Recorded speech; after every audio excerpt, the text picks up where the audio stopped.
సముద్రమంత ప్రేమ ముత్యమంత మనసు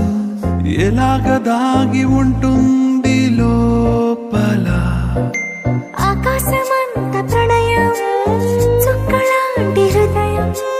ఇలాగ బయట పడుతోంది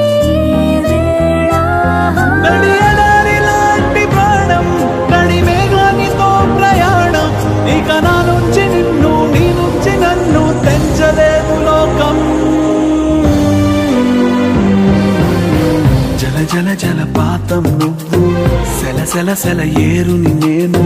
సెల సెల నువ్వు తాకితే నన్ను పొంగే వరదైపోతాను